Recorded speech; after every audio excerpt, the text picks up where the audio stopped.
Welcome to Lucent GK podcast episode 2 polity part. भारतीय संविधान की उद्देशिका या प्रस्तावना यानी प्रेम्बल। नेहरू द्वारा प्रस्तुत उद्देश्य संकल्प में जो आदर्श प्रस्तुत किया गया उन्हें ही संविधान की उद्देशिका में शामिल कर लिया गया। संविधान के 42वें संविधान संशोधन 1976 ईस्वी में जो हुआ उसके द्वारा यथा संशोधित यह उद्देशिका निम्न प्रकार है।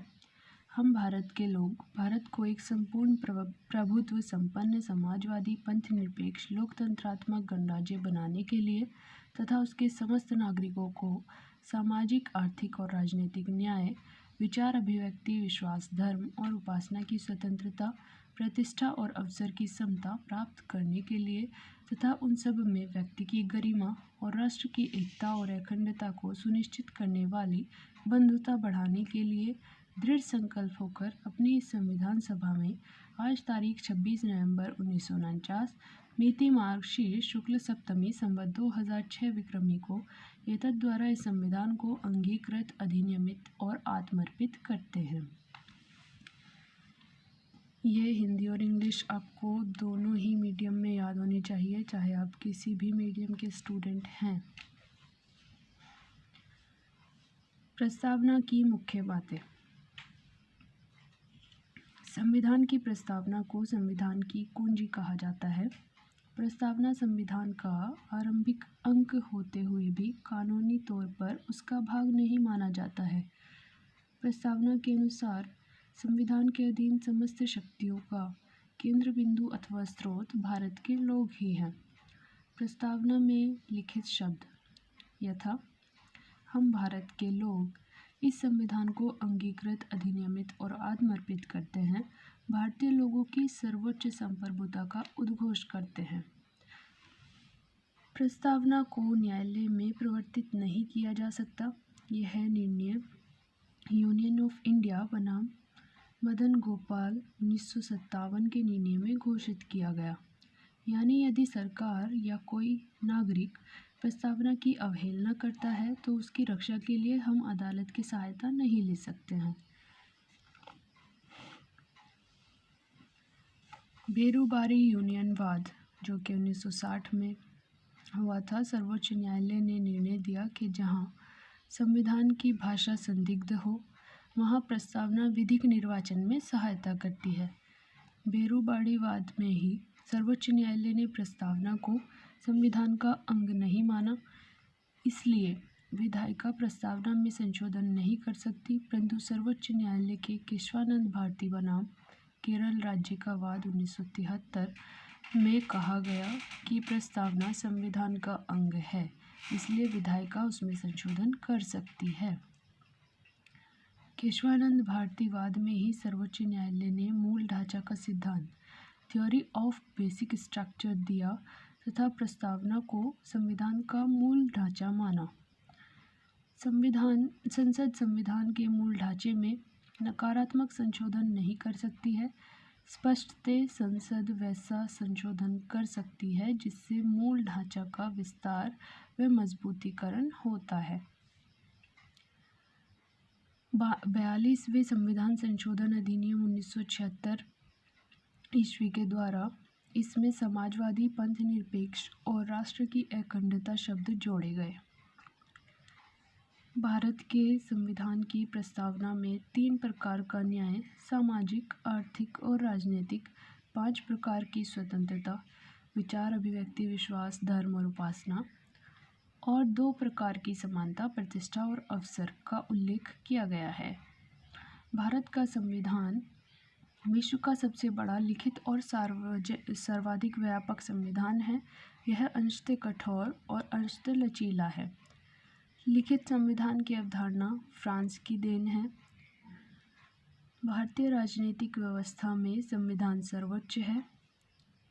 भारत का संविधान अपना प्राधिकार भारत की जनता से प्राप्त करता है। भारत सरकार अधिनियम 1935 वह संवैधानिक दस्तावेज है जिसका भारतीय संविधान तैयार करने में गहरा प्रभाव पड़ा। भारत के संविधान में संघीय शासन शब्द का प्रयोग कहीं भी नहीं किया गया है। संविधान में भारत को राज्यों का संघ घोषित किया गया है। भारतीय संविधान के विदेशी स्रोत। भारत के संविधान के निर्माण में निम्न देशों के संविधान से सहायता ली गई है। तो संयुक्त राज्य अमेरिका से हमने क्या लिया है? प्रस्तावना, मौलिक अधिकार, न्यायिक पुनरावलोकन, संविधान की सर्वोच्चता, न्यायपालिका की स्वतंत्रता, निर्वाचित राष्ट्रपति और उस पर महाभियोग, उपराष्ट्रपति, उच्चतम और उच्च न्यायालयों के न्यायाधीशों को हटाने की विधि और वित्तीय आपात।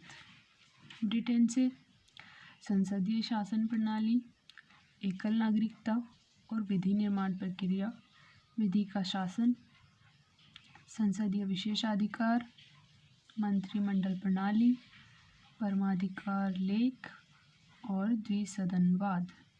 आयरलैंड से नीति निर्देशक सिद्धांत, राष्ट्रपति के निर्वाचक मंडल की व्यवस्था, राष्ट्रपति द्वारा राज्यसभा में साहित्य, कला, विज्ञान व समाज सेवा इत्यादि के क्षेत्र में ख्याति प्राप्त व्यक्तियों का मनोनयन। ऑस्ट्रेलिया से प्रस्तावना की भाषा, समवर्ती सूची का प्रावधान, केंद्र और राज्य के बीच संबंध तथा शक्तियों का विभाजन, संसद के दोनों सदनों की संयुक्त बैठक, व्यापार, वाणिज्य और समागम की स्वतंत्रता। जर्मनी से आपातकाल के प्रवर्तन के दौरान राष्ट्रपति को मौलिक अधिकार संबंधी शक्तियाँ। कनाडा से संघात्मक विशेषताएं, अवशिष्ट शक्तियाँ केंद्र के पास, राज्यपाल की नियुक्ति विषय प्रक्रिया, संघ और राज्य के बीच शक्ति विभाजन एवं सर्वोच्च न्यायालय का परामर्श न्यायालय निर्णय। लिखित संविधान की अवधारणा फ्रांस की देन है। दक्षिण अफ्रीका से संविधान संशोधन की प्रक्रिया का प्रावधान, राज्यसभा के सदस्यों का निर्वाचन, रूस से मौलिक कर्तव्यों का प्रावधान, जापान से विधि द्वारा स्थापित प्रक्रिया, फ्रांस से गणतंत्रात्मक और प्रस्तावना में स्वतंत्रता, समता और बंधुता के आदर्श। भारतीय संविधान के अनेक देशी और विदेशी स्रोत हैं, लेकिन भारतीय संविधान पर सबसे अधिक प्रभाव भारतीय शासन अधिनियम 1935 का है। भारतीय संविधान के 395 अनुच्छेदों में से लगभग 250 अनुच्छेद ऐसे हैं जो 1935 ईस्वी के अधिनियम से या तो शब्दतः ले लिए गए हैं या फिर उनमें बहुत थोड़ा परिवर्तन के साथ उनको लिया गया है।